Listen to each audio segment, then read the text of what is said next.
We're here today because we realize, men, we have fucking emotions, right? We have emotions of frustration, maybe in the spot that you're in now, that either she says, I'm not interested in sex at all right now. I don't want you to touch me at all. Or we've been in a relationship for 25 years and I'm no longer interested in sex at all.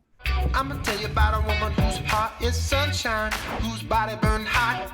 I'm gonna tell you about a woman who's cold as tundra with some frozen eyes. I can tell by the way she moves that she cares and it's Well, it's 11:02 here, Sunday on July 19th, 2020, and you are here because our topic today is transform your anger to get more sex. And I'm a professional coach, Jeff Allen. I'm an affiliate with Great Men Move Mountains and Good Guys to Great Men, just like Dennis Collins and Tatey are here with Good Guys to Great Men. We're affiliate coaches with Steve Horseman and Dan Dorr and Tim Wade. And Mark Dreska may or may not be here. I think it's probably 3 a.m. for Mark in Sydney, Australia, or something like that. And this is Miss Cynthia Cruz. She's my fiance. She's a professional coach. Cynthia and I have been in private practice for 4 years, specifically helping men with the fear of divorce, or they're in the middle of divorce. So you heard, I want separation, I want space, I love you, but I'm not in love with you.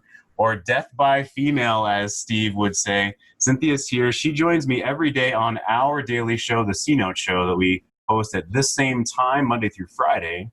And she's the only woman allowed in this show, only woman allowed on the show today. Welcome, Cynthia. Thanks for being here.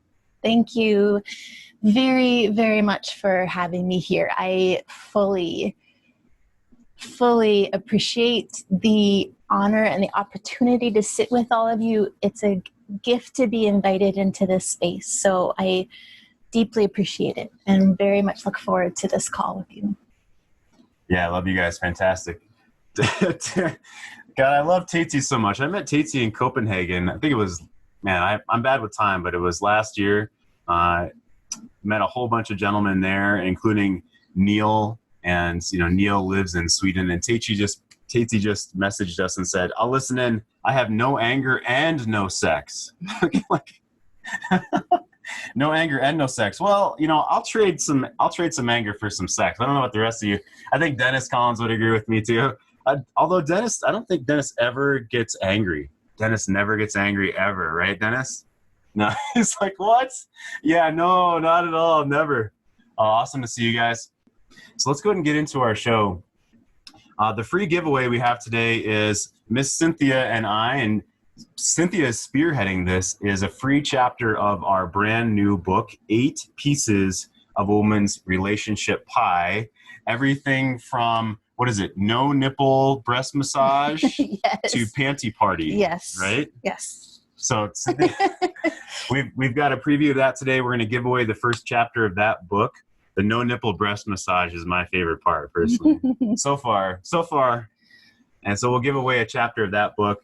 It's not completed yet, so we'll let you know when that book is for sale in the future. But otherwise, we're giving away the first chapter today. I'll give you the link at the end of our show today. Let's get started with a little humor. I always like to start off with some humor, but I'll share our title screen here, which is Transform Your Anger to Get More Sex. I love this picture.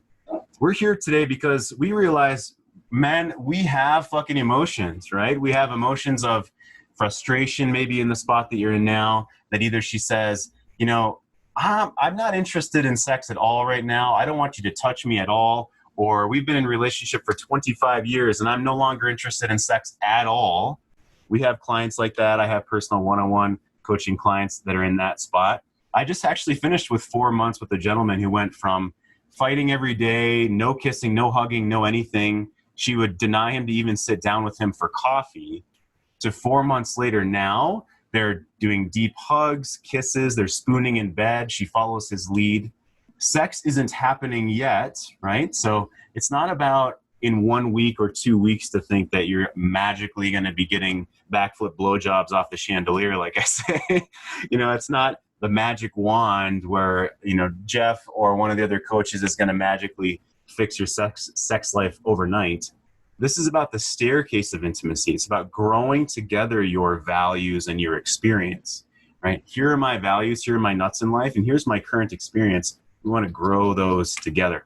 So that's what we're here to talk about today, of how to transform those powerful emotions into more sexual experience, into more passion and intimacy in your life. Absolutely. So we're excited to talk about this. I'm going to share a little humor to get us started. I always do that. Wow, this paper's been assigned for weeks. You're really just opening me now? Hey, focus! Where are you going? Whoa! Is that you, Word? Man, I haven't seen you in weeks! Hi. Look, I think he just wants the assignment email, so... Fine, whatever, man. Gmail, you got this, dude? Yeah, piece of cake.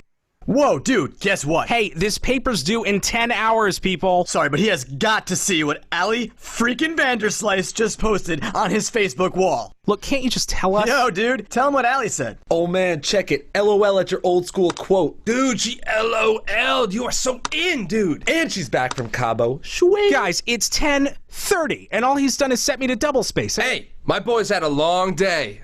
He deserves a quick break. Yeah, well, he just spent 3 hours playing Batman on PS3. Speaking of Batman, guess what just got here? A new episode of Chuck! What are you how is that even related? Look, if we fail this lab, we fail the class. Can you please just let him research ions? Fine, jeez. Didn't realize he opened Microsoft Dad. Ion. Ah, here we go. A Marvel supervillain with the ability to fire bolts of electromagnetic energy. Whoa, awesome. This paper is gonna be sweet.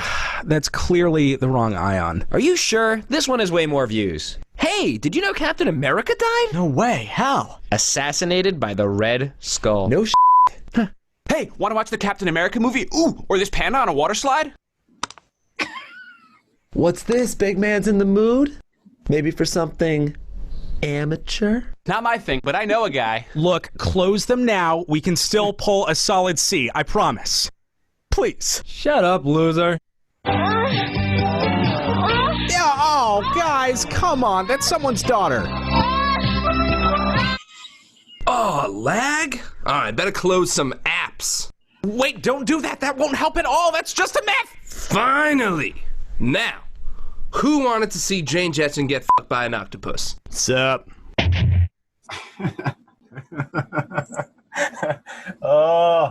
Oh my goodness. I'm not sure if I want to see Jane Jetson get fucked by an octopus, but apparently that guy does. Oh my god. I don't think it's coincidence. The only actual picture, aside from Tates's beautiful frozen face, that I can see is Dennis Collins. Everybody else is too shy. Everybody else is too shy yet. Let's see. Oh yeah, look at the gallery view. It's just everybody's name with everybody. Maybe they're watching George Jetson right now. That's okay. Good times. So when's the last time you've been fucked by an octopus? That was eight days ago. 8 days ago. 8 days ago. Yes. It's coming back to me now. It's coming back to me now. Dennis Collins is like, yesterday, fucked by an octopus. Shh, that's a daily occurrence. All right, I want to let's get us started I want to share. Yeah, I never thought about it. Jane she was kind of hot then. She was kind of hot, that's for sure. Today's theme is transform your anger to get more sex. And again, our free giveaway is the first chapter of our book, 8 Pieces of a Woman's Relationship Pie, from no nipple breast massage to panty party. So we're going to share that link today. And here's a quote that I thought was really pertinent from Marcus Aurelius. He says, "Keep this thought handy when you feel a fit of rage coming on. It isn't manly to be enraged. A real man doesn't give way to anger and discontent. And such a person has strength, courage, and endurance, unlike the angry and complaining. The nearer a man comes to a calm mind, the closer he is to strength." So, Cynthia, in your experience, when a man goes into a fit of rage, I'm sure that's really attractive, first of all. But when a man is angry and he's shutting down within his own self and he kind of locks away his emotions, he shoves them down, locks them away, what does that do as far as a woman's turn on, as far as a woman wanting more passion and sex with that man in that moment? Well, the first is when he is very angry. At least in my own body, there's like this inner kind of tremor that happens, and I actually feel it's hard for me to be grounded in my body in that space, which I think is probably for all of us. And when I think any of us, but especially a man, is kind of stuffing down a feeling because he thinks it's wrong, bad, or will get out of control, or he doesn't want to cause her to feel that inner shaking, she can feel that something is being hidden, held. And even if he's doing that as a way to kind of protect the space, it still feels like there's something uncertain, and it's hard for her to connect to his body, and for her to be turned on and wanting to open her body to him. She's really wanting to feel her partner, and that he's okay with the emotions that he has, and that he knows how to kind of move them up and out in a way where he's staying alive and in his presence. So when he's locked away, he's not present with her. So what happens? Does she feel abandoned in that moment? Does she feel like she needs to move into the masculine on her own? I would say, yeah, because she doesn't know, I don't know where that person is coming from. So it's kind of like, okay, I'm going to take my space over here. And I also feel like when any person is locking down, holding an emotion, and if we feel afraid of the emotion we're having, or embarrassed or ashamed, that the other people in your life are going to feel that energy. And so there's also, I've experienced, I turn away, and then there's also like, oh, why does this feel so heavy? And like there's something to be embarrassed or anxious about. Yeah. So that heaviness, I'm glad that you brought that up. That heaviness is something I think that we as men feel like we need to carry. Right? We feel like it's our burden. It's almost our responsibility to shut these things away and not to vomit it on the rest of the world around us.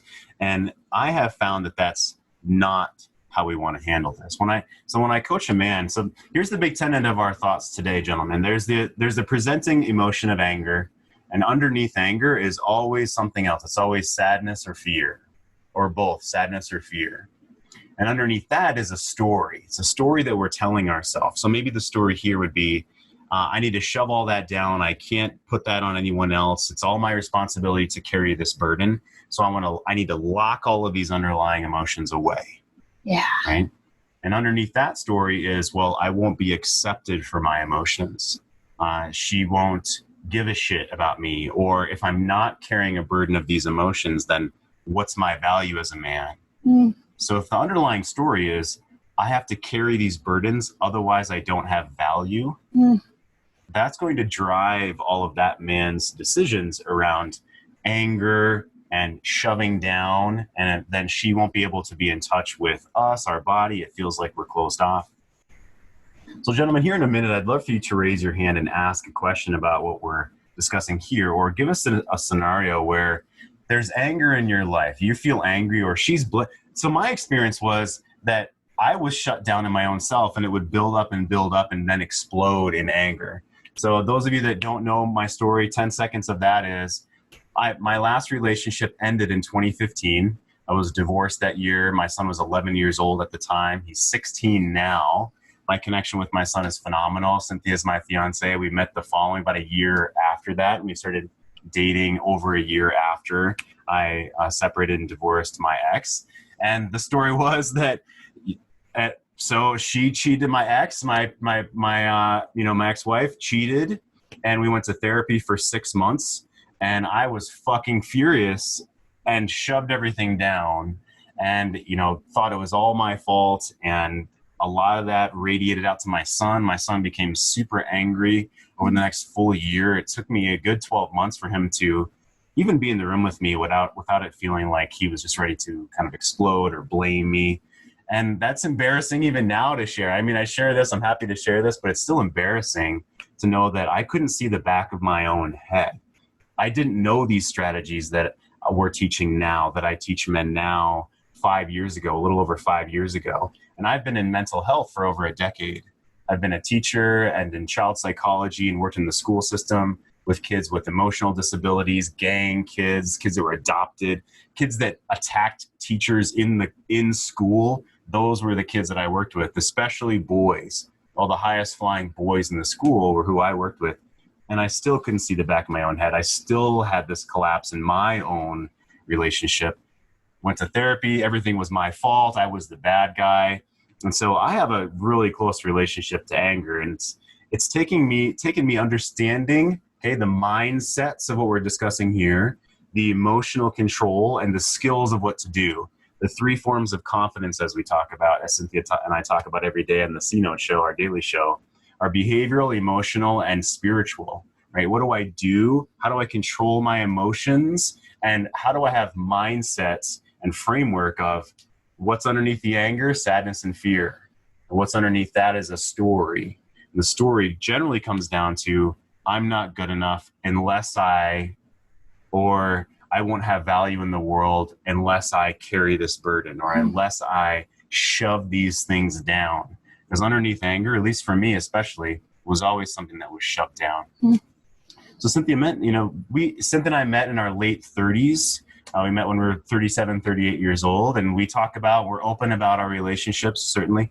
Have there been men in your past, if you don't mind me asking, including your father, right, in his relationship with your mom, that have shoved down that anger? So in your adult relationships, men that have shoved that down, and what that feels like in overall as time goes on, right? At first, maybe what do you feel with that? And then as time goes on, what happens in the relationship between the two of you if there's still all that anger present? Yeah, that anger, I think, starts to permeate, and at least I have experienced that. I feel it, and then I'm kind of wondering, is that person angry with me? And I start getting kind of anxious, like, what is it that I did not do or that I did do? And I will often share that I know a lot of you deal with women who, when they're anxious, shut down, they explode outward, and I'm more of a go inward type of person. But it definitely brings up in me this wondering about my worth and how the man in my life is feeling me in the relationship. And I was with a man who I think was very much trying to protect me from his anger at himself. And that actually ended up, and he was trying so hard to push that down, that his sex drive really turned off. Everything kind of got pushed down. And so I would, invite connection with him and want to be with him. And he just kind of would hole up into himself and his unhappiness. And again, I kind of took that into is there something that I'm not doing or doing that is causing this? And I think that is a natural place women go. So I'm wondering. So they feel, if I can add on, they feel what we're experiencing, and they assume that it's something that they're doing or not doing. Yeah. And then that also could be why is he angry at me? Why is he so pissy or frustrated? And then, fine, I'm going to go do my own thing. Or you start getting pissy in response. She almost feels like you're doing something to her in that space that she is either going to run away from or start snapping back with. Yeah, thank you. Yeah. Well, gentlemen, raise your hand if you'd like to come in or post in the chat. And Cynthia, I'd love for you to honor the chat here in a moment. I'm going to jump over to another screen. Here is a prelude to the chapter in the book, The 8 Pieces of a Woman's Pie. And these are the 8 pieces that a woman wants to feel within relationship. And the subtitle of the book, everything from no nipple breast massage to panty play. And we're not going to dive into each one of these today. I just wanted to preview the 8 pieces. Worth, impact, leadership, presence, her feeling included, her feeling magic within the relationship, her feeling hope, and embodied. And all of these are within that first free chapter. And so I won't dig into them right now today, but just to give you an idea, that's what you'll start to see within the free chapter. So a man on our forum in the Great Men Move Mountains forum posted this, I believe, last night.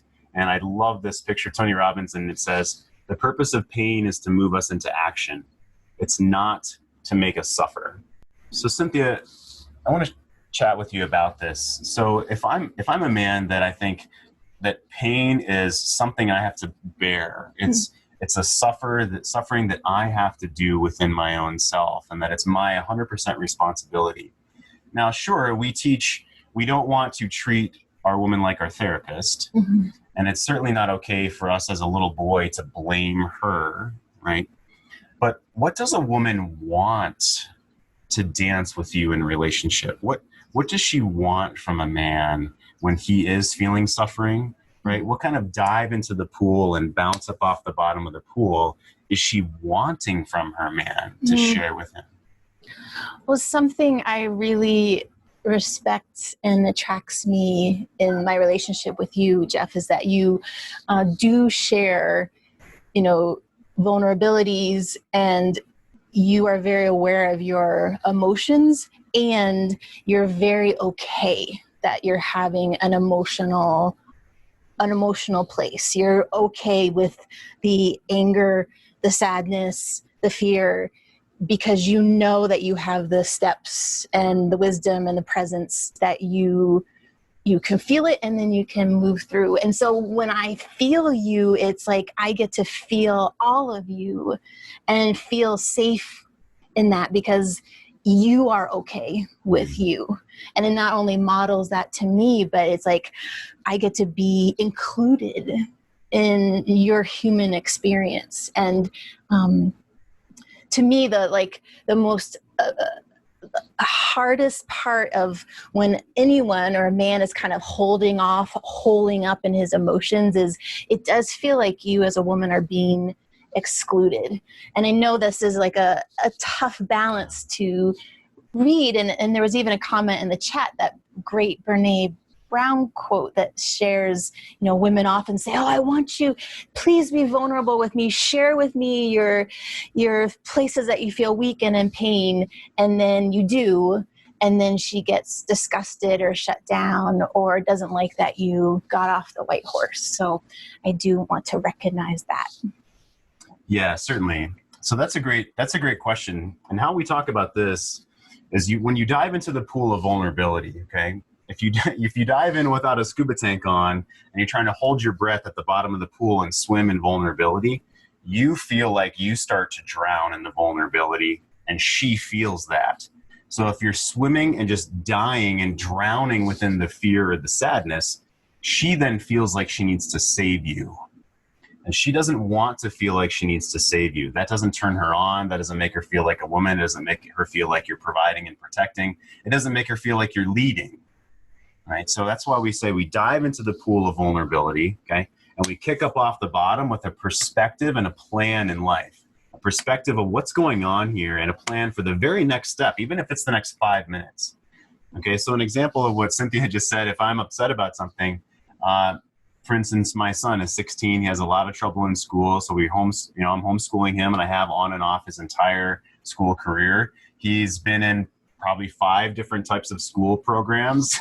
and I didn't handle every one of those instances like an angel, believe me. And so I'll be frustrated by something and take that and I share these things with Cynthia now. We've been together for going on 4 years at this point. And so when I have a frustration about something, I dive into the vulnerability of, I'm not certain this is the right thing for him. And then I don't just wait for her to save me. Okay. And maybe I'm angry about this. He didn't follow through on what he said he was going to do. He lied to me about this. And now I'm forced to do these consequences that I promised I was going to do, right?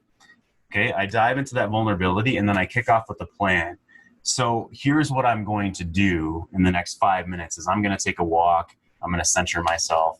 Or to write about this, Kevin says, anger was one of his chief issues with the dissolution of his marriage. And now you're trying to release the anger, and it's primarily based on fear. How to let it go is to write it out. And it says it doesn't seem to help. So I'll talk about that here in a moment, Kevin. So the next plan for me is, okay, maybe I write down what I'm feeling. Maybe I go for a walk. Maybe I meditate. Maybe I go punch the punching bag or lift some weights. Go do something in the world. As a man, generally doing something with action and moving our body is going to help us to feel like we're having momentum in the world. that's something I did with the boys that were very angry in the school system. One, actually, he would hear voices and think people were conspiring against him. And immediately what I did is take him out in the hallway and we started throwing a ball back and forth to one another. So he can come back into the present moment. He can focus on doing something. And that was fun for him as well. So that was something that I did with him. So the plan is, even in the next 5 minutes, and the perspective for me and my son is that he's testing, he's differentiating himself. He's not a fit for the school system. He's a hunter in a farmer's world, as I say. And so I look at him in a positive light. I bring the things purposefully into a positive mindset and move forward in the world with that mindset. Instead of he did this on purpose, instead of my ex, for instance, she fucked this other man because I'm not good enough, right? I could drown in those thoughts, but what do I want to do next? I want to hire a coach like I did. I want to join a men's group like I did. I want to read the next book like I did for 9 months straight. I read every book that I could get a hold of. I'm going to write down what I want in relationship. I'm going to write down how I want to feel in relationship. And I'm going to take my shit to the men. Okay, that's what I did in 2015 into 2016, was have perspective and then a plan of action, not just drowning in the sea and the soup and the quicksand of vulnerability. So yeah, definitely, if you can honor our chat again, I want to share a video from John Wineland here that talks exactly about what to do as the masculine when either the feminine outside of us is within a storm or the feminine inside of us, our want, our anger, our desire is within a storm. I'm going to share that video from John Wineland right now. Here we go. When the feminine actually has the capacity to co-opt what your consciousness wants for your life, which is health in this instance, right? And you get stressed or triggered in some way, the masculine will want freedom from the constraint of your stress. Does that make sense? This is kind of what we talked about with you. Like, your wife gets mad and you get triggered, and all of a sudden porn seems like a good idea. Okay? So your masculine, as we're talking about it, your masculine is recognizing the feminine, what's happening in your emotional body, i.e. the feminine, before the derailment, so to speak. Does that make sense? Yeah. So there's a process. It doesn't just like, you don't just have a little trigger and then like stuff your face. Right. There's a, I'm feeling less than, or I'm feeling stressed, or there's some emotional trigger. Most masculine beings will plow right through that with no awareness. And then eventually the feminine, what happens to any woman who doesn't feel seen or loved or taken care of? Eventually she's going to be like, she's going to blow up the car, she's going to like, you know, go spend a bunch of money, she's going to do something. The feminine, if ignored, will get violent and destructive. You following me so far? Yeah. And so what your masculine, the reason why what we did this morning is so crucial for masculine practice is that the awareness of your own body mind, your own feminine, from the part of you that's never changing, will know, oh, I'm triggered, I'm stressed. What do I do now to free myself? Because that's the masculine gift. Your masculine gift to your feminine is freedom from the emotion, freedom of your heart, your own heart. Does that make sense, you guys? You following me? Okay. So if you're aware enough to notice what's happening before you get derailed by your own feminine, then you can do something else. Like, what did you come up with? Like, you came up with a few things to do instead. It was a physical, and then, well, the first one was physical, right, and stillness. Yeah. But the one that really has been working for me is gifting freedom. Yeah, gifting freedom. So let's say, so what's a great what's a trigger that kind of ends in you breaking your diet? Not enough sleep. Oh, great. Yeah. Okay. Not enough sleep. Okay, so you're exhausted, you get tired. Yeah. All right. So when you get tired, you start to think non-productive thoughts, probably. Yeah. Like most of us. Yeah. Okay. Anytime you're collapsing, The answer tends to be, in my opinion, it's kind of a catch-all. It's almost foolproof, not quite foolproof. It's almost the outside 90, but not, the outside 90 is not foolproof either. But this is pretty close to that. This will be the equivalent of your outside 90. Who can you love? Who can you love? Remember, at the very beginning of the program, I said send 10 texts out to people telling them that you love them. That is my process for dealing with that moment. Right? I love you, man. I love you, man. I love you. You're fucking doing great. I love you, right? And just me doing that takes 5 minutes, and it's the antidote to that moment. Yeah. Does that make sense? So I want to recap there. So we definitely don't want to send 10 texts to our woman necessarily. What he's saying is send out love. So send out love to our guy friends, maybe our children, and especially our little boy. All right. So we're talking about, again, there's anger that's going to be covering fear or sadness that will be covering a story, some kind of story that isn't serving us. And if we can separate these things and move through them, we can open up the pieces of our body to feel more available for her, to process these emotions. Look at that, she's smiling. Because then she is going to feel like we're okay and she's okay. She's going to feel our comfort with ourselves, so she's going to feel more comfortable. We're embodied deeper within ourselves, and our heart and our guts and our legs grounded to the earth, because we've unlocked these lower drawers of the stories that underneath. We've sent love to our little boy. We've sent love to our guy friends. And so we're giving that freedom in the world as the masculine, tethered to the present moment. She's attracted to that, right? So Cynthia, give me some feedback on what I just said. Is that attractive to a woman? Oh my gosh. I mean, even you just speaking that, it goes again along that line of like, if there are pieces of pie in a relationship with a woman, 8 pieces that really represent the things she's desiring, that makes her open, that makes her just gaga for being on this adventure with you, that feeling of being included in and with your presence, like it's a relief. It's a great relaxation. It's feeling like she is next to you on the horse on this journey, when your openness and your solidity with your openness invites her in. It just feels incredible being in that space. It's more than a gift. Thank you so much. So let's circle back around to when this is stuck, okay? Our anger is stuck with sadness or fear, and the story underneath is stuck. We're not sure what that is, or we're not sure how to access that. That's the main thing here today, guys. What's under the anger, and then what's the story that's driving that? If right now, when you're angry, or if you can think of times when you're angry, if you can't tell me what the story is underneath, you haven't done this work enough. Okay, this is for me to call you out like I would a coaching client. If you don't know how to name that story, you haven't fucking done your work. So there's no fair in like, this or excuse here or excuse there. If you can't tell me what the driving story is about that anger, about that sadness or fear, you haven't dug enough here. We haven't done our work. Okay, so I actually want to bounce around. Kevin, I know you've come on our show before. I love you so much, but if you want to come on, I'd appreciate it. When you say that your therapist is saying, to write it down, and it doesn't seem to be helping release your anger, it doesn't seem to be helping you let it go. Could you explain that to us, please?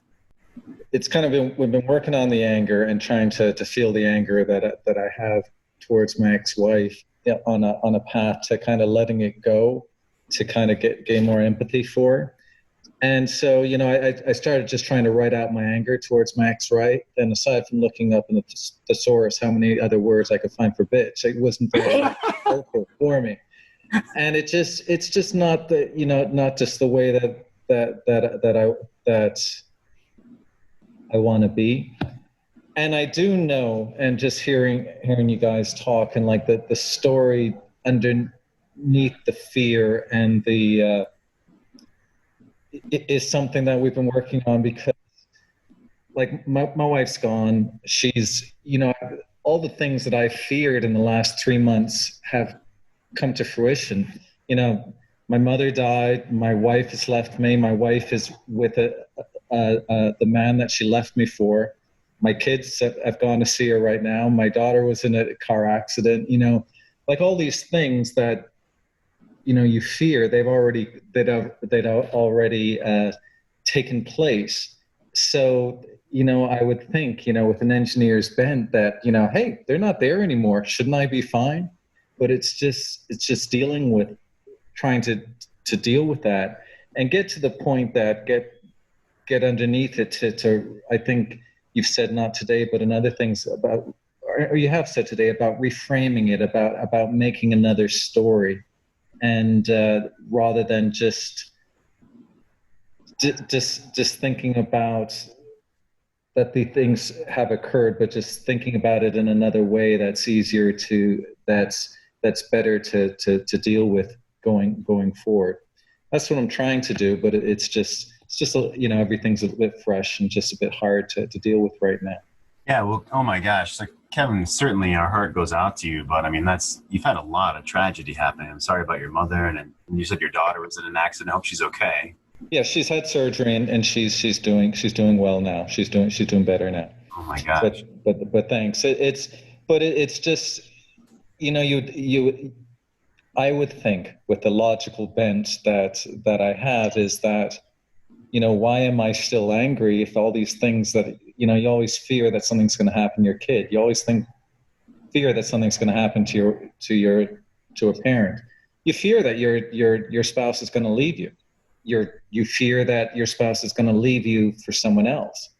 So this has actually already all happened, and I'm not hiding from it. I'm accepting it. You know, I don't like it. It fucking sucks, but you know, it's happened. So, you know, the undercurrent of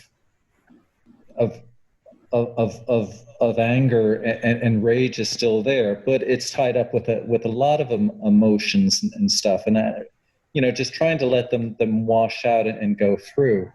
Like I seem to, you know, but it's I guess I'm just looking for something magical that I can do, you know, to just go ta-da and suddenly. Yeah. That's what I was going to ask. Is what? So what? Rather than working through it and taking the time, it's you know, it's too much to ask for. It definitely getting better, but it's. I guess I just have to trust the process, and you know, as you and Cynthia say, and just work it, right? Oh, well, thank you. First of all, I want to honor that you're bringing that to us. You're bringing it to the men, and it seems like you're smiling. I hope you feel a tiny bit better, even 1%. Just speaking it out and processing it. That's the first thing, right? But I was going to ask, what's your belief around grief? What's your beliefs around processing grief and anger and this time in your life? I mean, and then you said, I'm wishing for like a magic pill. Well, maybe saying part of me is wishing for a magic pill is just acknowledging that story. Yeah. You know, when it comes down to it, I'm consciously not trying to suppress or to play down anything. I was in a bad place for a while, still functional, but and so what I've decided now is that, you know, in the morning I get up, I'm sleeping a bit better, but still, you know, not sleeping too well. So I get up in the morning and I call them my mornings. I wake up and, you know, and I write things down in a journal and, you know, have a good cry and feel sorry for myself for an hour or two. And then I say, okay, that's it. And then, you know, kind of get on with the rest of the day. And when something comes up, just say, okay, yeah, well, you know, I feel that way, but let it wash over me in the morning, and just trying to get that through. I'm still very resentful and furious and everything about what has happened, especially with my wife and the way it was handled. And I want to get to the point where I have more empathy and compassion, and get to the point that you and Cynthia have espoused. You know, Dennis Collins there said it. Tim Wade. You know, Steve has always said that. You know, reframe it and say that, you know, my wife didn't do she's not consciously trying to hurt me. She probably never really was. She was just feeling a certain way, and she did things for herself. She did things for herself to get better, and it always just happened to be the other person in that relationship. She didn't consciously try to hurt me or anything by falling in love with someone else and going off with someone else. But it's just hard to feel. I don't feel ready to be big about that, and just kind of internalize that and say, not that it's okay, but just more accepting than that. Because I'm rather still in the phase that fuck you bitch type of thing. So. Well, there's a solid phase. If you look up, the phase of grieving, that's a solid phase. Well, I want to bounce off Cynthia here in a moment, but Kevin, I can see you have already done a lot of processing on the story, the beliefs around this. That's phenomenal that you get up in the morning and have your time to just feel like shit, and then you brush it off and move forward. That's your perspective and a plan. So every day it sounds like you're diving into that vulnerability, and then you're moving forward with perspective and a plan. So Cynthia, when you feel Kevin's energy, and if this man were sitting across from you having coffee, if you happen to be sitting down having coffee with this man, and he shared just like he did with that big smile that he has, even though he's in the shit and stuff has happened, what does it feel like as a woman as far as your connection with him and your attraction toward him? Well, Kevin, I so appreciate getting to know your story and the humanness of just the emotions that are very, very needed in what you have gone through. And when you were talking about you have your morning and you're journaling and you write it down, there was such openness in you that I felt it helped me kind of open in my own being, and it made me want to be sitting down with you in that moment. There was something so real, and yet you had this very powerful container around it, and that was very magnetizing to me. Thank you for both of you and everyone here. And it's been very helpful for me on my journey over these past couple months. So I appreciate it. Yeah. Fantastic. Yeah, our pleasure, Kevin. Thank you for being on. So gentlemen, if someone would like to raise their hand and come in and share, maybe you're in the middle of the shit. Maybe you're really angry right now.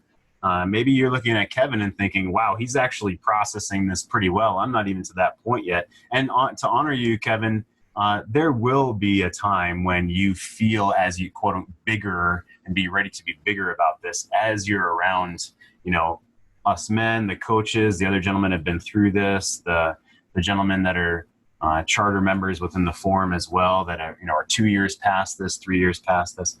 And that's why you're here, right? That's why you're here. So gentlemen, maybe there's someone that's been past this, and I'm gonna poke on Dennis Collins here in a second if no one else wants to share at this moment, because I know he's been through a lot of stuff. He and I co-lead a retreat that we're going to do every March, and we are as well in Phoenix, Arizona. It's a men's retreat, and also we do advanced pistol defense training half of the time. So half is pistol defense and half is a men's retreat down at, we're looking at Palaces in Phoenix, Arizona for this upcoming March 2021. And so, Dennis, if you want to come in, and then we'll honor our chat, and anyone else that you please raise your hand, share an experience. Like Kevin just did, this is about putting it out here for the men. I love it so much. Yeah, Dennis, come on and share an instance, please. I had, after the first divorce, I was a little angry. We'll just leave it at that. And like a lot of guys, I wasn't aware how much it permeated through me, to the point where I had somebody who knew me who said, you really should do something about your anger. And this was after I thought I was no longer angry. And it was the first time I think I truly became aware how women could feel our energy. She said, oh, you're not the same. And you are not as much fun to be around. Oh, wow. And I was like, honestly, I was like, holy fuck. I thought I was past a lot of it, and I really wasn't. I just was no longer raging. You're like you and your Hulk face. I kind of accepted the reality, I was no longer in victim mode, but I hadn't let go of the anger, and I didn't realize it because I went from a 10 to a 6. And that's really what started me down the road to where I am now, because I had no clue I was still angry. I'm originally from New York, so maybe I'm really a 2 at my best anyhow. There's a little bit of an edge there, but I've been gone long enough, and it really was an aha moment for me. And I've had other women tell me how anger is it causes you to repel women because they sense it and they can't feel safe with you. Yeah, I love it, Dennis. Yeah, thank you. So if you'd speak to what Dennis just said, what does he mean they can't feel safe with you if you have an escalated amount of anger within you? Oh, well, I think from a very feminine place, I'm very aware that, you as gentlemen, you have a strength and a power about you that is very different from me. And so if I know that you're angry or feel that you're angry or have a concern that you're angry, it's kind of like a uncertainty of how that strength and power might come out. And could it come out as something against me? Could it be something verbally against me?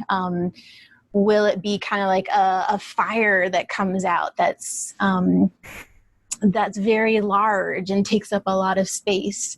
And, I say that just with honor, for you are incredible human beings with like testosterone and masculinity that moves the world forward.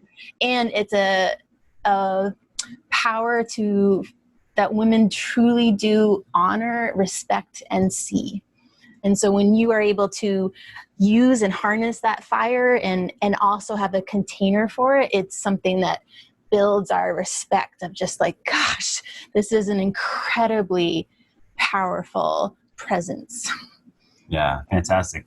And a woman must respect you to feel attraction for you. She has to respect you as a prerequisite of attraction.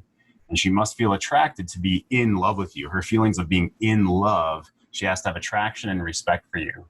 And so this is the very grounding of that, is she can't have respect. She won't feel in her body safe to have respect for the situation or for you if you have this unbridled anger and you're not able to channel it or share with her and then have a perspective and a plan for what you're going to do. She wants to feel that leadership. So Matthew, thanks for raising your hand. Please come on in, unmute yourself, bud, and share with us, please. Yeah, sure thing. No, what Dennis was just saying is literally almost word for word what I wasn't hearing my wife tell me for the past 2 or 3 years. She was trying to tell me, and I couldn't hear it. But now I get it. I'm on the brink of divorce. It's I'd say 98% sure it's going to happen. But I think where I was getting confused is I knew I had like this anger that was coming out. And when I realized I had to do something about that, my fix was the wrong fix. And now I see what that is. I would just push it all in. Like, well, if I'm angry and it's pushing you away, then I'm just not going to be, I'm not going to let you see the anger. Right. So I won't raise my voice. I won't yell at the kids. I'll just let it simmer and then it'll explode at some point. So I guess what I need to figure out how to do now is it's unrealistic to expect that anger is going to go away. Anger will be there. So the question is, how do you deal with it in a healthy way, as opposed to either letting it all out and pushing everyone away, or letting it simmer inside you and then still pushing everybody away?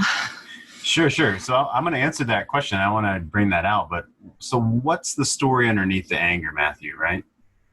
The story under the anger is the fear of not being in control of my world, which probably is an illusion anyway. Control is probably an illusion.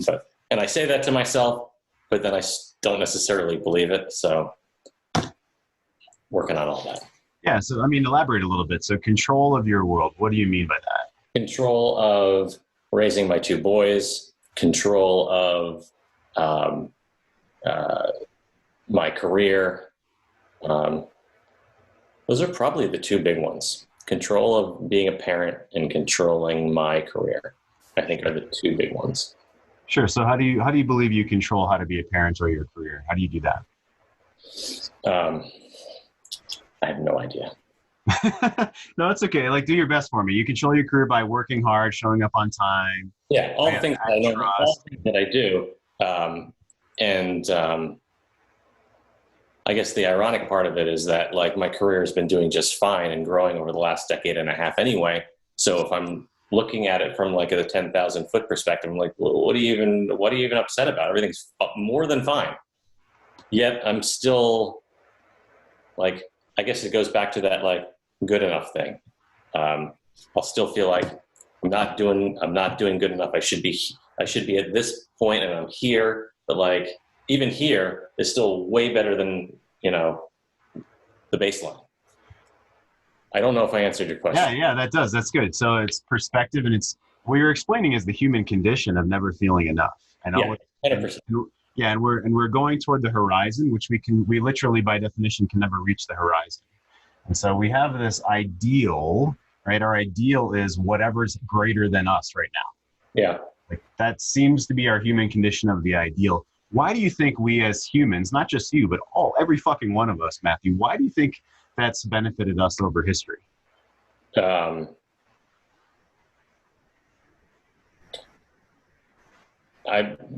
go back like thousands of years, like, it prevents you from getting eaten by the bear, I guess. But that's really not necessarily applicable in 2020 anymore. Yes. Yeah, exactly. That's exactly right. So it keeps you alive, and it keeps you striving for more. Yeah, but not, which is good that's good, but I guess if you go too far, it becomes not good. Yeah, I mean, where's the line? If you're collapsing in on yourself because of the fear or anxiety, that's not good. Is that what you're saying? Yes. Yeah, good. So where's the line? Where the ambition becomes too much. Okay, so do you have a line? That are impossible to achieve. Yeah, exactly. So you just said you have to have a line. So kind of like, what's the line for you? How do you judge whether you're having too much anxiety or not? Or how do you judge that? I don't know if I've ever really thought about that, or even aware of where that line should be. Okay, so let me ask you a coaching question, right? If you had it all your way, as far as your anxiety or what you perceived as your anxiety or ambition with your career, just your career right this second. Yeah. You had it all your way, how would you handle or perceive that anxiety or your achievements compared to yesterday, compared to tomorrow? If you had it all your way, how would you like to perceive that? How would I like to perceive? Not sure I understand your question. So you just said, I'm way better off than I was a year ago, and I'm doing really well, right? So if you had it all your way, if you could wave a magic wand, how would you like to feel in your body about that? I would like to feel content about it rather than anxious about it. I would like to be able to say, I'm doing great. End of story. Instead of I'm doing great, but I should be doing much better, which is not a fun place to live. Sure. What do you mean by end of story? Like you'd never worry again? I guess that's unreasonable to expect. So, I don't know, this V diagram that I just drew that you're kind of explaining, like, okay, so you worry about it, and then you bounce off the bottom of the pool because you figure out, like, okay, that's the worry. We're acknowledging the worry, and here's the plan. Yeah. Fucking A, that's awesome. Okay, so what's your daily plan? What do you do day to day or week to week or month to month to acknowledge your anxiety and, by the way, acknowledge your successes? Yeah. And then make a plan to step forward, even if it's that just for that morning or that week or that month. What do you do on a regular basis to acknowledge and then make a plan and enact the plan? What do you do right now? I don't know, get angry and yell at my wife. So that's one plan. That's one plan. How's that working for you? Not great. I'll be honest, I don't think I have a plan. I don't think I ever had a plan. And I guess for me is, okay, so now I'll back up because I mentioned the Brene Brown thing about like being vulnerable, and then you open up, and then they're disgusted by it. I think I only saw the downward part of that diagram, and I didn't see the part where you need to come up this way. Yeah, so that's where I guess that I need to focus on that part. Like, I'm just looking at my notes here. Like, where is that bottom of the pool? What is that? And then once I hit that, what do I do next? Oh, really good question. So, by the way, I don't know that I read this anywhere else. This is something that I developed and I talk about through my years of coaching, and dive into vulnerability and kick up off the bottom of the pool. I like it. I'm visual, so that helps me. Yeah, I mean, and in the past I've talked about, do you have a snorkel mask on where you can put your snorkel or your face in the water? But I really like better where it's diving into the pool and bouncing up, and you burst back up into life, or you burst up with the plan. So your question of what's the bottom of the pool? Well, it's really when you start to feel embarrassed, nervous, worried, some kind of emotion that you don't really like. Yeah. So if I don't like the emotion, or if I feel vulnerable sharing my truth with my woman, so if I'm like, I'm not sure if I should share this, okay, or I don't like this feeling, or I don't like that she, I don't like that she made a mess on the stove. That's an inside, a little bit of an inside joke between us and those that know me. So, that's me feeling like, should I bring this up or not? And am I being unreasonable here? Is this just really my own shit? So I'm not sure. So by the way, I don't go, hey, I don't know if this is just my stuff, but blah, blah, blah, and fucking stay like that. Yeah. That's super unattractive, as you can. Of course. Yeah. She's over here like, yeah, you better bounce out of this shit, Jeff. So it's like, hey, I'm not sure if this is just me or not, but something that makes me really anxious is when the kitchen's messy. And maybe this is because I worked in a restaurant and I'm happy to clean it up, or, so here's my idea. Let's do this. Or, hey, let's talk about this. So even that energy of, hey, I don't feel good about this, and let's try this. Let's do this. Or, hey, can we meet in the middle somehow? Or talk with me about your plan here. Right? That energy, that forward-moving energy, is how I want to bounce up. So, I'm not Cynthia, but that seems much more attractive to me. Yeah, right. Yes. Yeah, I agree. And I haven't done that, or at least not. Maybe I do it sometimes, but certainly not nearly enough. So, but now I get it. I see that. That makes sense. Yeah. Okay, so real quick, for yourself, what's a hunch? Because I have a feeling you already have a hunch. What's a hunch, something that you could do on a daily basis that takes 5 minutes to realize what doesn't feel good and then do something about it for your own self? I could probably make a list. I'm like a list kind of guy, and I have to check shit off. Maybe I wake up in the morning and be like, what am I feeling right now, and write it down on a piece of paper. And then once I can see it, I can be like, all right, well, here are these 5 things that I'm feeling like. Let's come up with a plan. It doesn't need to be this elaborate thing, but just like, what's a plan, a quick plan to like identify these 5 things, and what are we going to do about it? I love it. Yeah. And honestly, if I was your coach, I'd say, hey, let's start with 1. Okay. Or 1. Let's start with 1. I guess my question would be, sorry, go ahead. Well, yeah. What's your question? So I've identified whether it's 1 or 5 or somewhere in between. The next question is, okay, now what's my plan to deal with that? What if I can't figure out what that plan is? What if I don't know? Sure. That's a good question. So what helps you understand that? Do you go walk out in nature? Do you think about it? Do you look up pictures online? Do you ask yourself, ask the little boy what he's worried about? It's good. I like that. Yeah, so many times. Okay, good. So guys, I'll just speak to all of us here, and I didn't realize this. I did not grow up with religion. My parents, my mother was Catholic when she was a teenager, and my dad grew up outside of Savannah, Georgia, as far as, I think it was Baptist. and they're both baby boomers, and they decided they were going to raise their kids without religion, so their kids could decide on their own about spirituality, which meant I didn't have any ideals as a kid. It's like cartoons and my friends and that, TV shows are where I got my like spiritual ideals from. And so I didn't realize that when people pray, they ask God a question. I've spoken with many, many leaders since then, and spiritual leaders, and they say the best way to pray is to ask a question and then to be open to receiving some kind of awareness or answer or signs. I'll ask you about this as far as like nature as well. Like you talk about the spirituality in a way of nature, right? Yeah. So those that have religion have been asking questions their entire life within prayer, and then allowing God, the universe, coincidence, whatever you believe in or not, to help inform them, right? And it scientifically, right, it activates our reticular activating system to be aware of those things. It's not filter everything out. It's like, well, what do I do about this if I just ask the question? So I'm mad if I ask my little boy, hey, what are you worried about? And if he doesn't answer right away, that's okay. But just to allow that to be in the space, allow your mind to work on, what's the story underneath? Why am I angry? Am I sad? Am I afraid? And what's the story about that sadness or that fear? Hey, bud, my little boy. You might even draw a picture, a stick figure of a little boy, and that's you. And look at the paper and ask him, so, hey, buddy, what are you afraid of? So, Cynthia, give us an example of how you go into nature and you envision or you ask a question or you do this type of thing in nature, please. Yeah, well, thank you for asking that.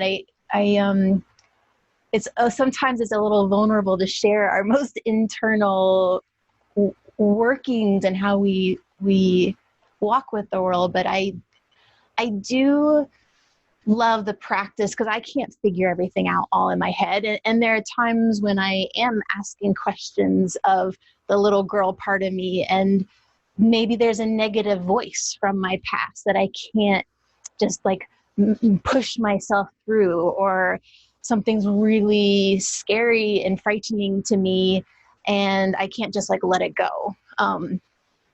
There's a surrender and a trust that we are not just alone doing this when I can walk out my front door just with a question or wondering, without an attachment to what I might see, hear, or understand.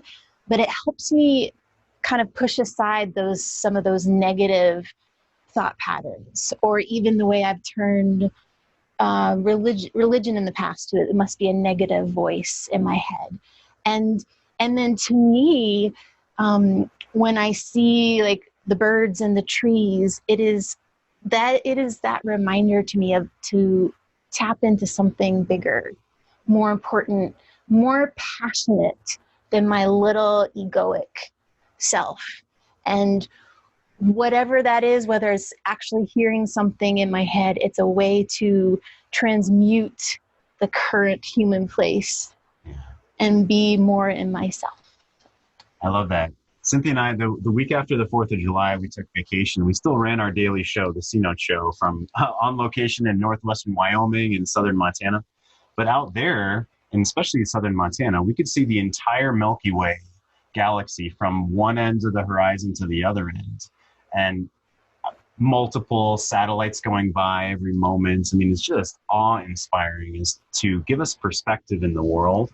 And so that type of thing is a representation of God to me, is a representation of really the blink of an eye that we live. And, we could talk about existential and Stoic philosophy, Matthew, but that's a different show. But if we don't have perspective, it's really hard to not be hooked on our egoic bullshit, as Cynthia was saying, her egoic self, right?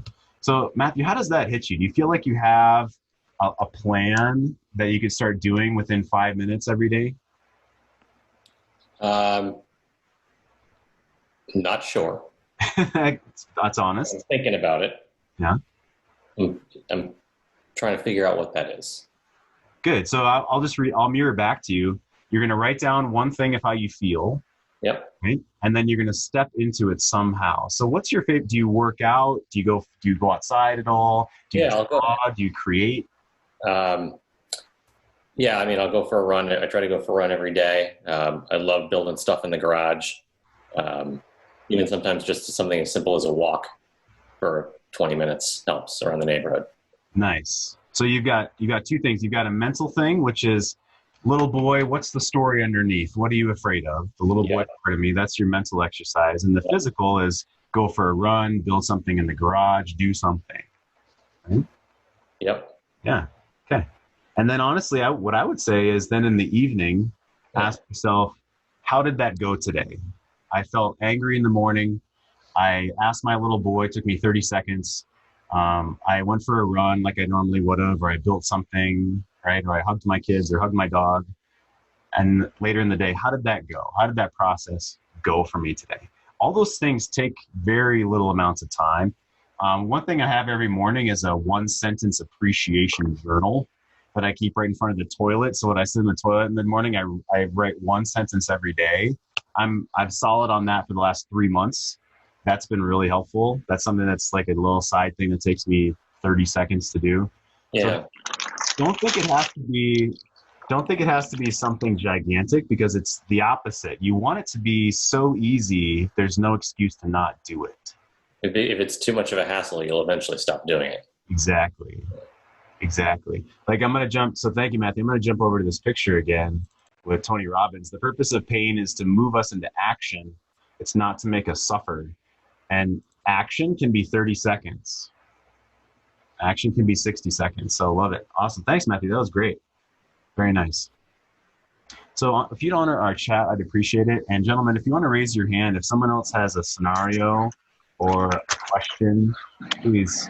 It looks like Ian might be butt dialing us or something. Yeah, George, please go for it.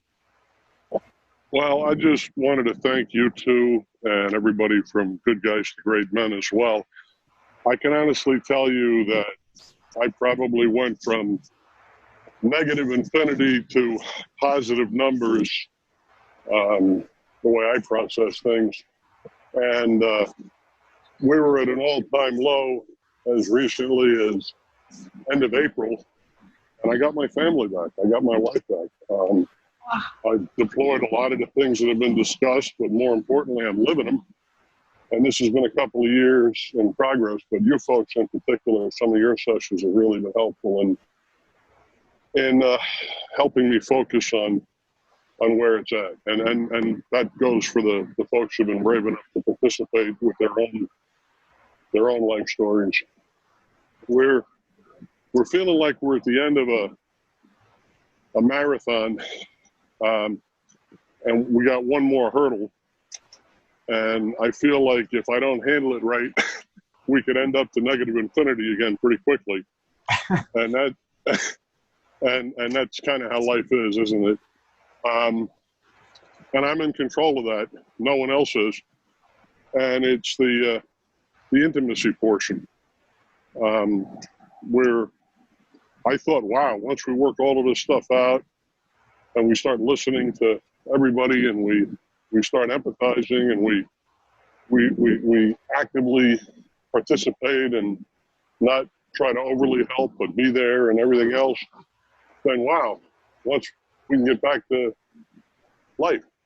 But I'm coming to a realization that, the woman I married was never one for public displays of intimacy, PDAs, and really has been more of a compliant wife than a participating wife. And I don't know if that's changing, but I still love her to death. And I accept her for who she is.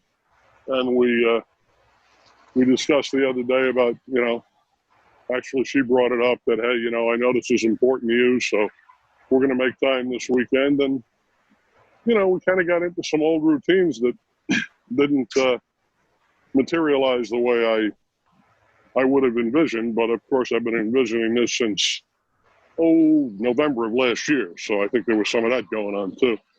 And I'm just wondering your thoughts beyond remaining patient and vigilant and trying not to be self-serving. Sure. Well, a couple things. First of all, thank you very much, George. I want to ask you what tools or what mindsets have helped you get to where you are, but also, so it sounds like, if I heard you correctly, that she said, "Oh, I know that sex and physicality is important to you. So let's have sex this weekend." Is that what you're saying?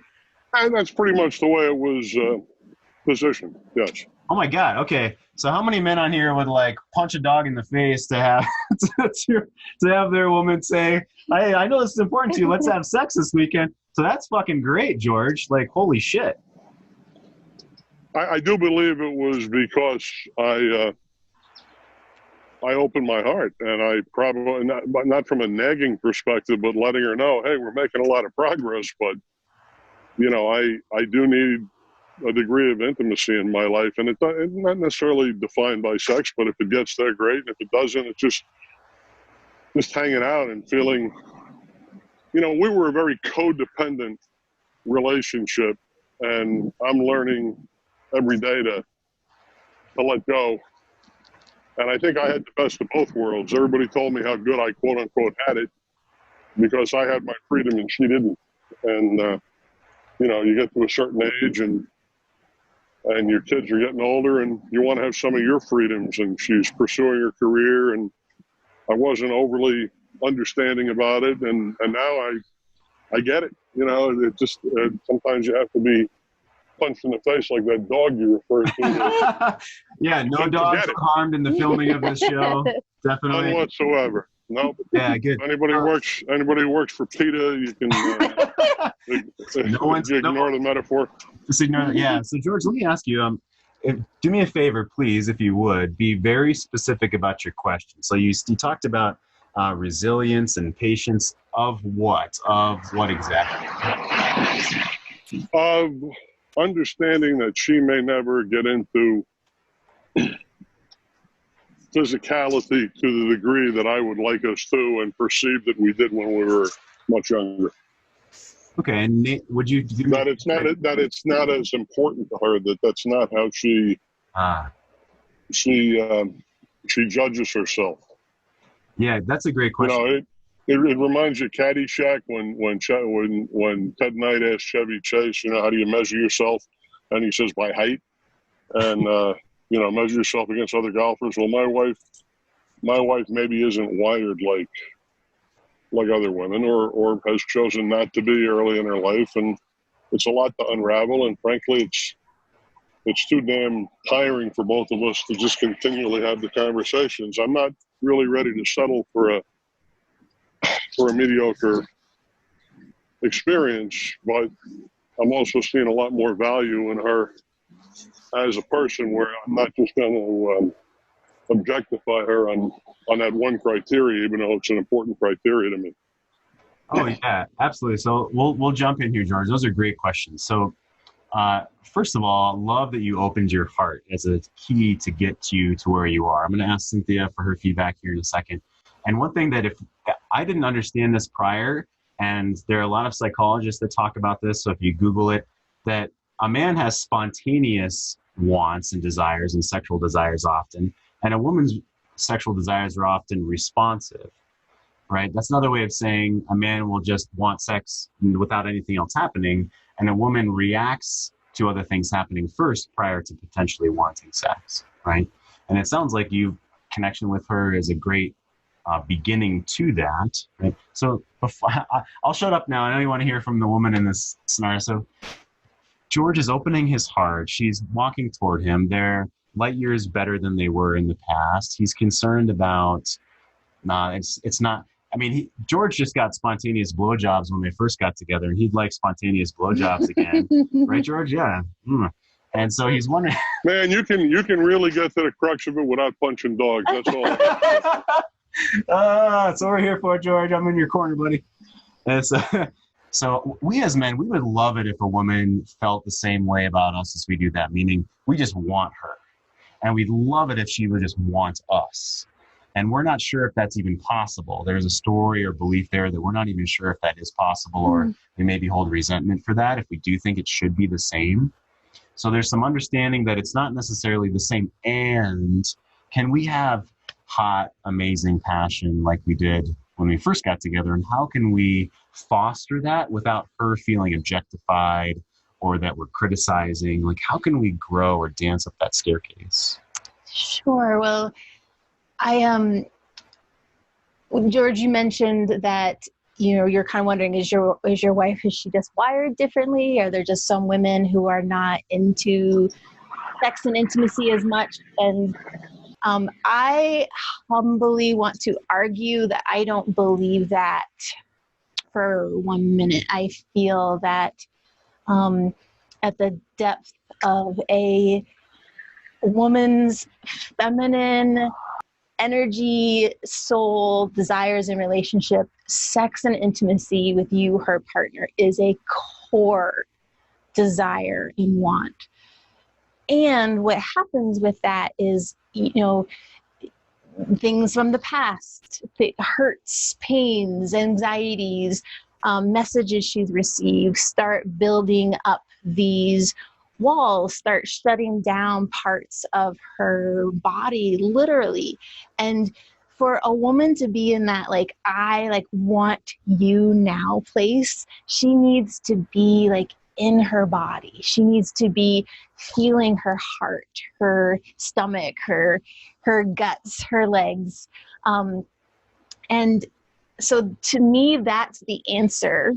And how do you get there? Well, it's her kind of getting into her body has so much to do with has much to do with the emotional experiences she's having in relationship with you.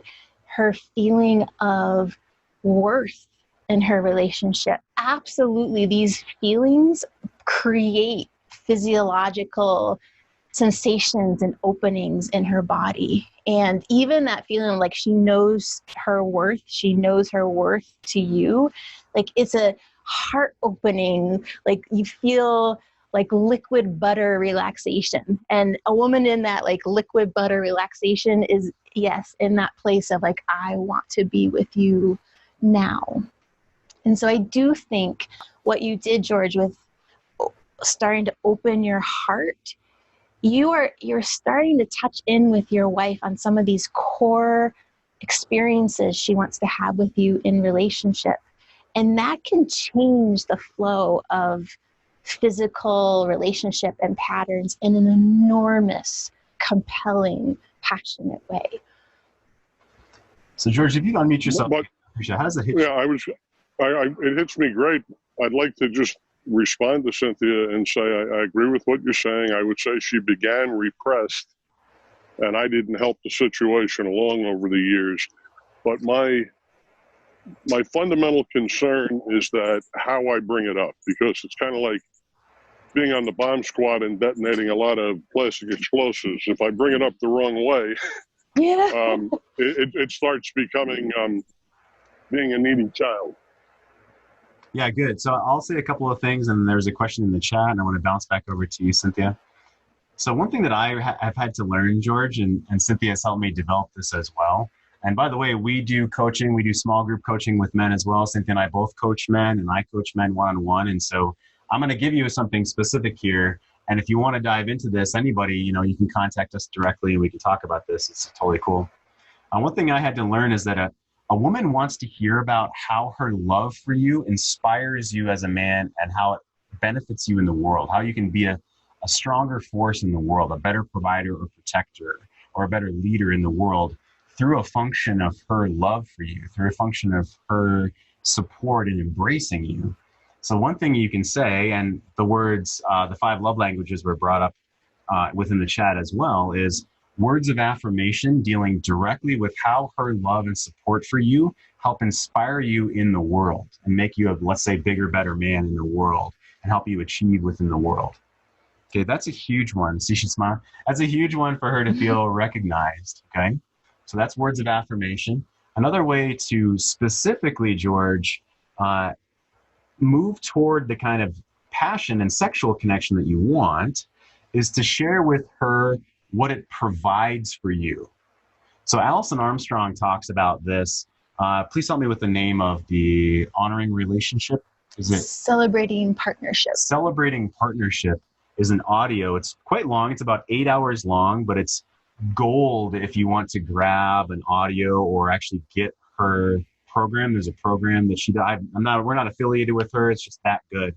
Allison Armstrong's Celebrating Partnership, where she talks about what it provides for you. So George, if I were speaking to your wife, if I'm you and speaking to your wife, and you said, when you brought up this last weekend how you know that sex and connection and passion and intimacy are important to me, that did this for me. That helped me feel honored within the relationship. That helped me feel closer to you. That helped me feel like our souls were connected. Like I can be a stronger man in the world, right? And so, George, you would use your words. You're not going to write down what I just said and try to copy that. But it's when she did this behavior or when she shared this feeling with you, it provided this for me. It did this for me within our relationship and for me as a man when she did this. So yeah, give me an example of that, George. So when she approached you or when she had sex with you, what does that provide for you as a man? What does that do for you? Well, not to belabor my case, but when she said it, maybe I painted a more romantic picture. Basically, the impression that I got was, I know this is really important to you. I'm going to be compliant. I'm going to sacrifice my desire for you to be more patient and just go ahead with it. So it was a little bit more like that. You know what I'm saying? So right. So that's okay. But let me jump in. So how could you positively honor what she did do? Like frame it in a positive light. You're not lying and you're not going manipulative, but frame it in a positive light. And what did that do for you in a positive way? Well, what I said to her was that the actual act is not as important to me as just being close, being platonic, being emotionally connected. When that other stuff happens again, we know it's good. It'll be good again. I don't want you to feel the way you're telling me you feel. And that's kind of how I was conveying it to her. So George, did she say, I don't want to do this? Is that what you're saying? Not in so many words, but yeah, that's the feeling. It's like, hey, we got everything going right now, except that it's going to come, but I'm going to accelerate my timeline. She has this built-in timeline of how things should repair, and I think it actually holds us back. On the other hand, I don't want to push. She feels that it should be in God's time, and I don't want her to ever feel like she has to be compelled to love me. You know what I'm saying? So yeah, I do. We've been going that last step. Yeah, but she came to you, right? She wanted to come to you, and she said it. She came to you, yes? Yeah, absolutely. Okay, so let me jump in. I gotta stab you a little bit here. Don't ever apologize for your desire for her. So what it kind of sounds like is you're hedging. You're like, I think you don't feel good about this, so I'm going to apologize, and almost like apologizing for and then you said, oh, the platonic part of me. Now that's great, but you're conflating here. Okay, you don't need to conflate those things. You don't need to like apologize for wanting her and conflate that with your platonic love for her. Those can be two different energies that you honor both of them. So don't. No, I think I totally get that. I mean, if we were dating or in a relationship and she said, let's have some fun, I wouldn't say let's go get a milkshake, but I think it's because of everything that we've been through all this time. I'm trying to use a white glove approach, if you will. I just don't know if I've got that anywhere near where it needs to be. Okay, so I know exactly what you're saying, but so I call it don't stack. Okay, do not stack multiple energies, multiple situations into the same discussion or the same frame of time. So you're trying to like jam 2 or 3 different energies into the same almost apologetic white glove situation. That's not necessary, and it's not going to be helpful for you, and it's confusing. So if I said, oh yeah, thank you for coming to me, and I want blah, blah, and I conflated those things that George was saying, what's going on for a woman when I jam 3 different energies together like that? Well, see, when a woman jams different energies together, it's because she has kind of there's extra agendas going on.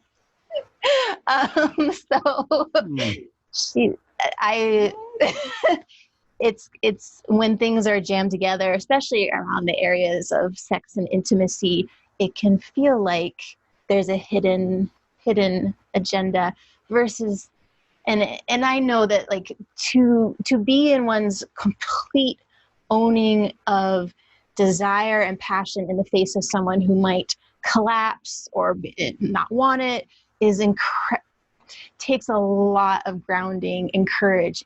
And when you are very clear about what sex and intimacy provides you and illuminates and strengthens in you as a man, and you come to the woman in your life and share with her just honestly from the heart how much you enjoy that experience with her, or what that gives to you in the relationship.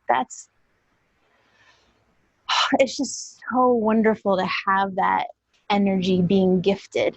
Even if she has a hard time receiving it, please know that your clarity without any hidden agendas it's like gold. It's being gifted liquid gold. I love it. So that's very helpful. Yeah. Thank you. Good. And the way to do that is just to literally separate. So the way to do that is to literally separate in time when you talk about different things. So the sexuality is different than your platonic love for her and the time you spend for her outside the bedroom. Those are different things. And yeah, you do want to honor both of those, just not trying to, in the same breath, do that. So I'd circle. So some of your homework, George, because we're running short on time. Your homework is to write down what her desire and her sexuality, regardless of how big or small you judge that, because it's more than 0. Okay. So what her sexuality, her desire for you does for you as a man. So it makes me feel wanted. It makes me feel respected, and it turns me on to go kick ass in the world. It turns me on to achieve more in life, and it makes me feel close to you. Thank you. I love that. Right? So thank you for coming to me this last weekend. I loved that. It made me feel close to you and honoring of me. It could be something as short as that. And then a separate time, right? Later in the day or tomorrow, you say, hey, I wanted to say that us going for a walk out in nature is so important to me. I love that we do that together. It gives me a beautiful vision for the future together. And so you separate those energies. You're still, okay, I think you guys get it. Fantastic. Good. So after, we're going to share some links. I love that Dennis Collins shared about our pistol retreat and our men's retreat in Phoenix, Arizona. Dennis, if you could punch that again, I'd appreciate it. So there, Dennis just shared, go to manoflegacy.org/retreat. Dennis and I do that together. It's going to be the beginning of March. We're already booking. We've already sold 1/3 of the slots, as Dennis said. Super fun, man. Like I'm a lot better than I thought I was. So we do a pistol defense from the holster. Super good. Yeah, go ahead, Dennis. You're a badass with a gun. Man, yeah. I rented one. I've shot a few times, like probably shot 5 times, and went out there and like kicked ass from the holster. That was super fun. So we move, we shoot targets. We have our instructor, Dennis, right? He owns the police He owns the company. He's a 31-year veteran of the Phoenix Police Department and their firearms instructor. And he will call your ass out even if you're giving him the check. Yeah, exactly. Yeah, he had no problem. Like, why is your finger on the trigger? Oh, I'm sorry, sir. Anyway, really good stuff. So thank you for that, Dennis. I'm going to go ahead and share. So if you guys are interested in one-on-one coaching, you're going to go to Good Guys to Great Men. That's, of course, Steve and Dan's website. And when you request a coach, let me put it into the chat right now.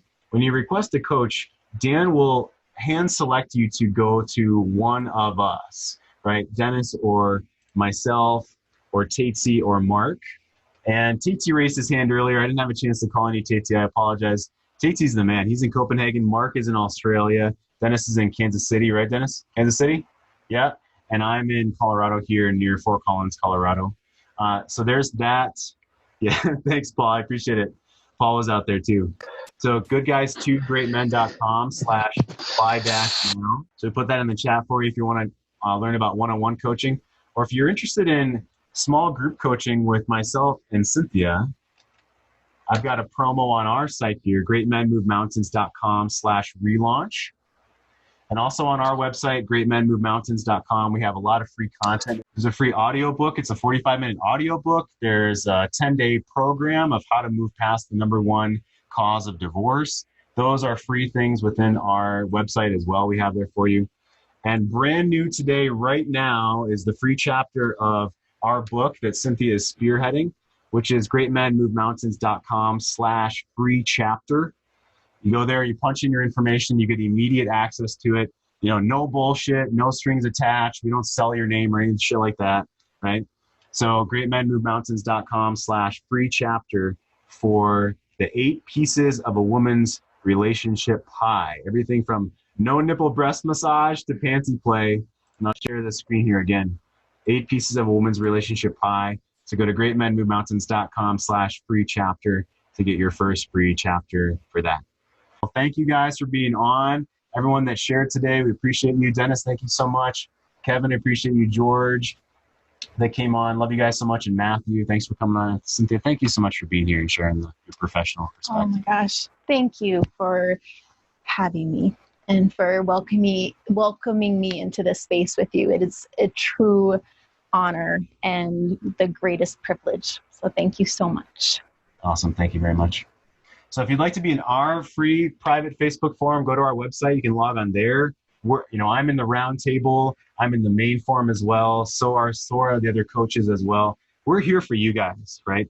We're here to hopefully save our relationship, but at the very least, we promise you that we're going to help you save yourself. You know, I came here to save my marriage. You came here to save your relationship, but we end up saving ourselves.